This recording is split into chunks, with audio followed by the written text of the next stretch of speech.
quer dizer, portanto, a adesão à CEE, eu só vim integrar os quadros da CEE mais tarde, no fim dos anos 80, mas a adesão à CEE para nós, na altura, foi portanto, uma espécie do culminar do processo que tinha começado uns anos antes, com o 25 de Abril, portanto, com a democratização do país, e, portanto, foi o passo que nós todos almejávamos para quer dizer, colocar o país numa rota de desenvolvimento europeu, não é? Quer dizer, no fundo, a grande ambição era essa.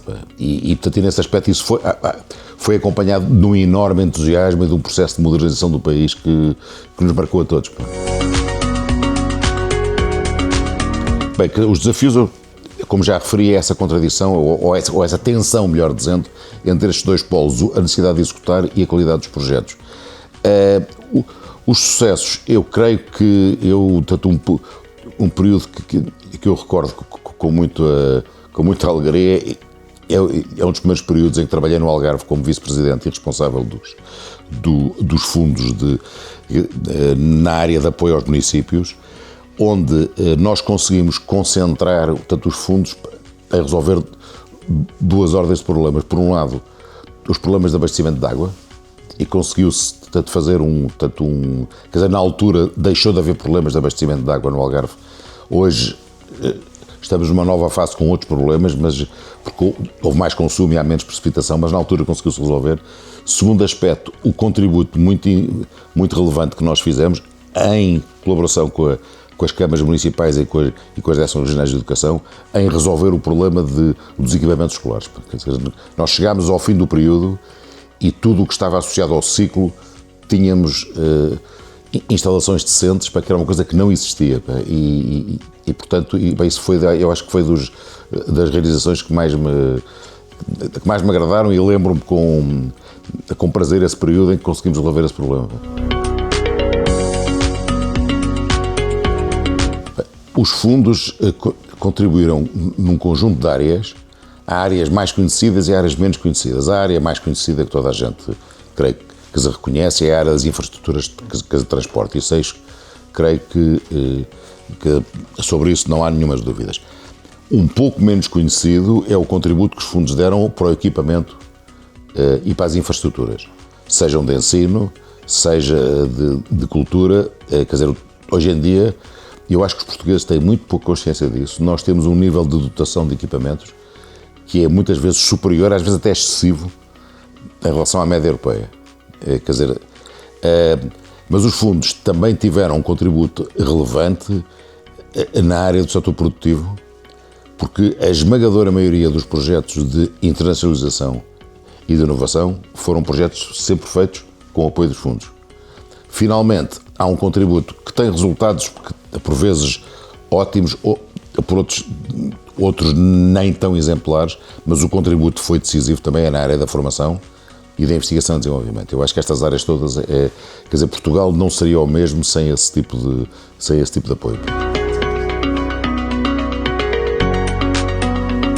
Quer dizer, é o que eu referi um pouco. Eu acho que a área das infraestruturas é absolutamente, quer dizer, decisiva. Porventura, portanto, a área dos transportes, a área menos conseguida, digamos, é a área do caminho de ferro, quer dizer, do comboio.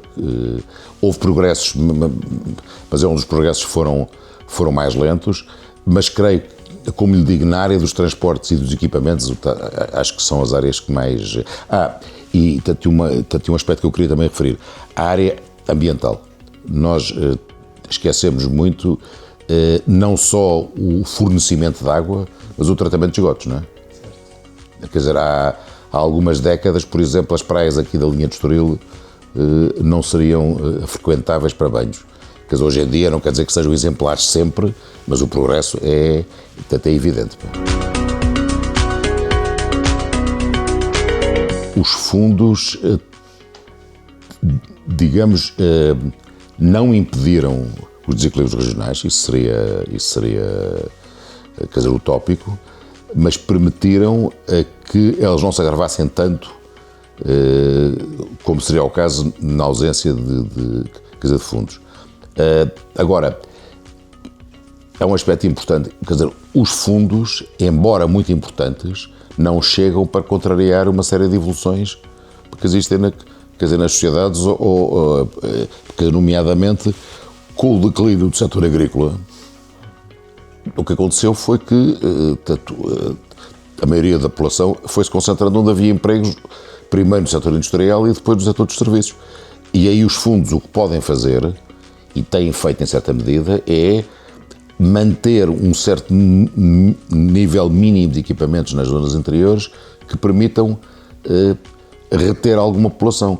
Mas os fundos isto é um aspecto que é importante, são um instrumento importante, mas não fazem milagres, quer dizer, não permitem reverter alguns processos que têm a ver com as realidades económicas. Não.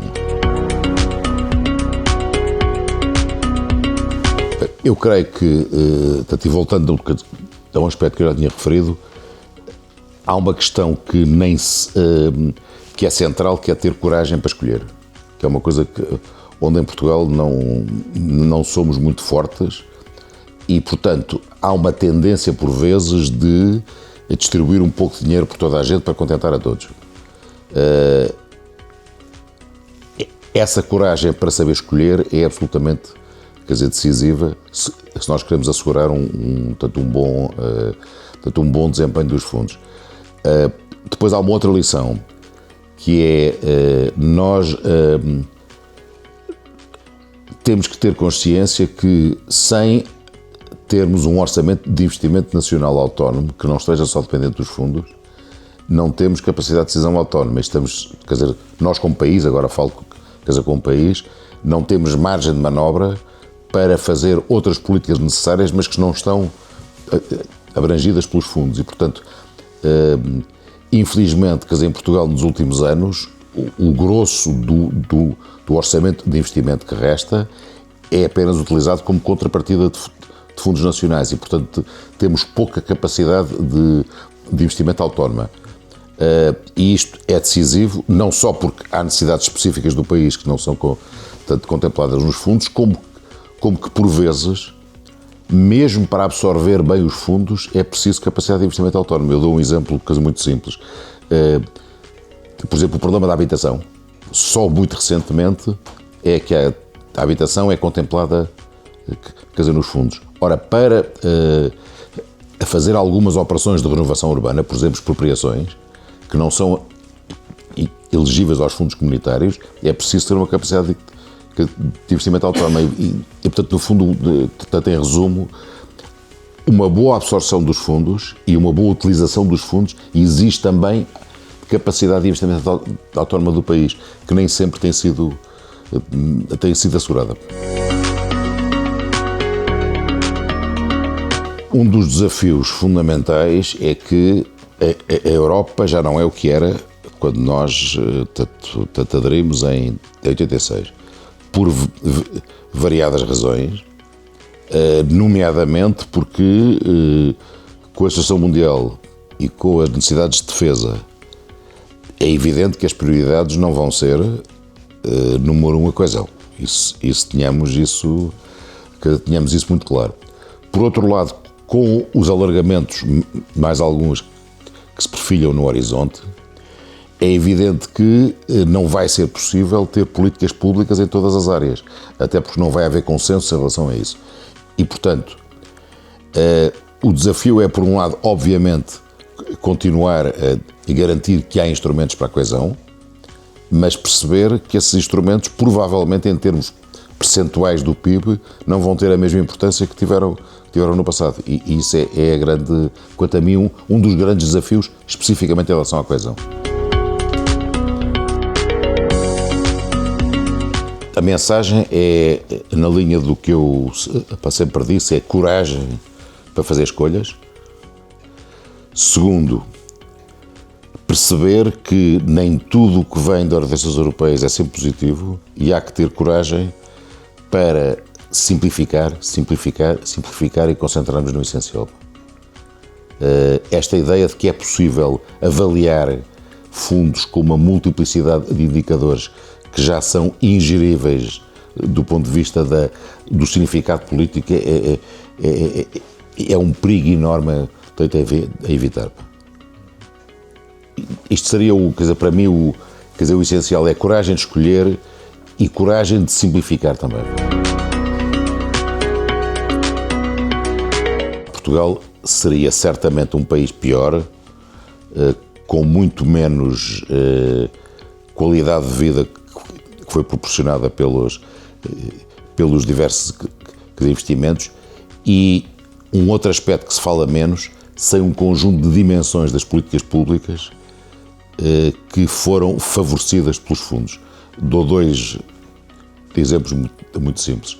Mais cedo ou mais tarde, as preocupações ambientais teriam entrado em Portugal, mas entraram muito mais cedo por causa dos fundos. Isso creio que não há. Segundo aspecto, que se fala pouco, com todos os defeitos que os fundos possam ter, há uma coisa que é verdade: reintroduziu uma lógica de planeamento a médio prazo, que tinha deixado de existir em Portugal, e introduziu uma obrigação de transparência, de reportes, de tudo isso associado aos relatórios, às comissões de acompanhamento, etc., que, sem serem perfeitos, nada é perfeito, comparado com as práticas nacionais, esse é claramente um passo em frente. E portanto, estes dois aspectos, a qualidade de vida de equipamentos, a inovação produtiva em certos setores e novas dimensões de políticas públicas, são as duas áreas que me parecem importantes.